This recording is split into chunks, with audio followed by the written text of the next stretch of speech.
My whole life, people have believed that they have access to me. And to be completely honest, I thought that people had access to me too. I think when you're raised by so many different people, it's kind of easy to feel like you owe everyone a glimpse into you.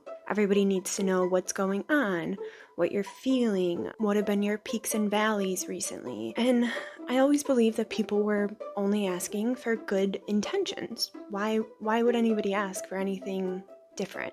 So it's always felt like something that I kind of owed and something that I didn't have a choice in. And then there's also this layer of feeling like I'm an open book. I have nothing to hide. Maybe I was scared that not being an open book or like setting boundaries would be something that would label me as untrustworthy or selfish, which is something I've always feared and I feel like has been weaponized against me in the past, so I have a certain amount of vulnerability around it. And maybe that's an autistic thing. Like, I don't understand boundaries or oversharing, or like the really big one, which is putting my desires and my energy needs first is okay. And that's like just a human thing that is healthy to do. There's a difference between being a compassionate, open, loving, welcoming, warm person and laying on the ground for everyone to just walk over you however they please.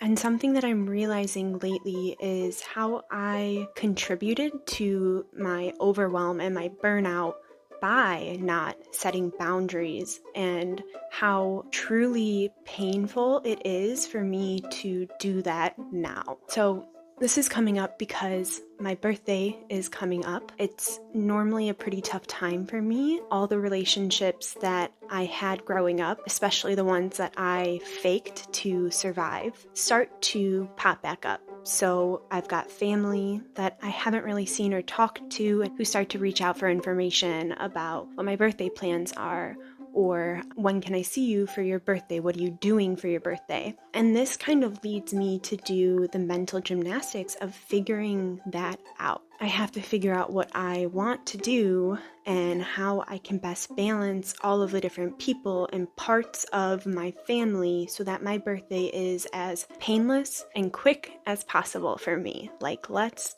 try to get as many people together for one thing as I can so that way my responsibilities are limited. And I'm struggling a lot this year, but I'm also working really hard to do what is right for me, given that I'm struggling so much, and my therapists are really helping me with that as well. And this year, what is right for me is not making plans and avoiding the mental gymnastics. But it is so unbelievably hard to do when people think that they have access to me, especially when these people don't understand the new autistic summer. So I had a family member reach out, ask about Easter, when I told them that things were going to be a little bit different this year because of my struggles and my, honestly, desire to not see their partner who is an abuser of mine. That's me setting a boundary. It was very difficult for me to do, but it was met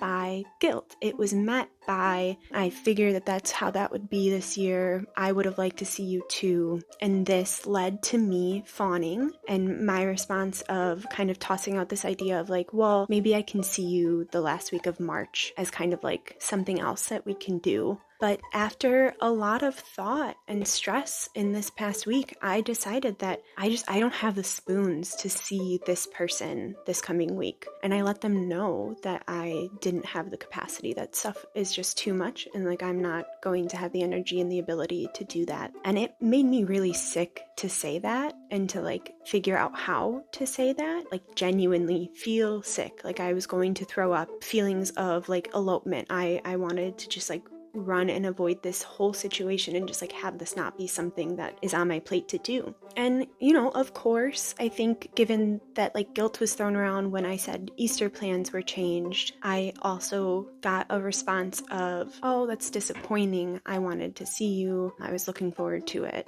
As opposed to asking if I'm okay, asking about what's going on, asking if I need help. Their first response was to tell me how disappointed they were and how sad they were that I was not making myself accessible for them. And like, I'm just gonna pause and like let my disappointment be felt right now, because that's twice now where I said Easter plans are changing, I don't want to be around my abuser, and I'm just like not doing that great this year, I can't do a big party. I was met with guilt, and they know how that affects me, and it did its job, and it got me to offer an alternative solution. And it was really tough for me to not continue to fawn and not continue to just say like, it's only a day, just get through it this coming week, and to instead set that boundary of like, no, this week is really not good. And I don't say that lightly. Like, I saw my therapist 2 days ago, and she told me that she was worried that like I'm going to need to go to a facility soon. So like, this isn't me just being tired and not like up for seeing someone. This is like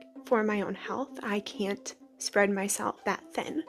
But alternatively, I had a mutual reach out and hear that my birthday's coming up and offer to make me a birthday card and send it in the mail, which, God, so unbelievably sweet. I don't even get cards from my father, so it was really nice to receive that offer, but it would have meant me giving them my home address, and that's just not something I'm currently comfortable with, especially given my current mental struggles and some paranoia that I'm having with this lawsuit. And I told them that, and it was so much easier to do. It was still uncomfortable, but honestly, what I did was just kind of pause for a moment and open up my heart and like say what I felt and send it, as opposed to like worrying about how I phrase things and how this is all structured to kind of prevent it from being construed anyway. And I didn't with this mutual. I was just kind of honest and said how grateful I was, but that it's just something I'm not comfortable with at the moment. It was so much easier to do,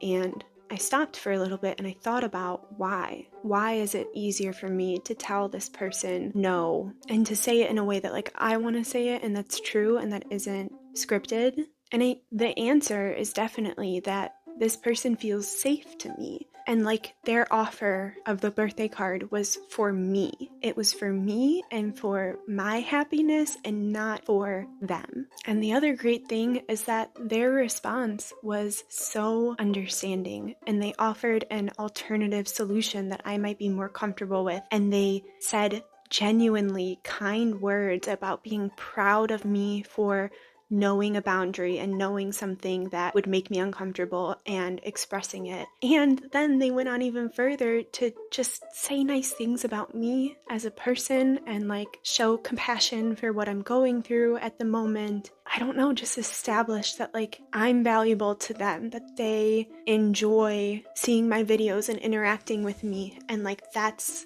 enough for them. I don't know, that didn't need to be said. Like, they offered me something sweet and I turned it down, and they took time to not only offer an alternative that might be possible, compliment me on my ability to vocalize what I need, and then also put in the extra effort to just like cheer me up a little bit and like say some nice things. It's really tough to see these real life blatant examples of what true compassion and good intentions look like, and then compare it to what feels normal to me, like what feels like the response of a loved one when I set a boundary. I don't know, I could take this in so many different directions, but I think I just kind of want to sit here for a little bit and soak in this feeling of it's not hard for me to communicate and to set a boundary with people who feel safe. I'm not bad at setting boundaries. Setting them shouldn't make me feel physically sick. Saying no to something doesn't mean that I'm a bad person and that I'm putting myself above someone else. And I'm not really ready to like take this thought any further than I don't want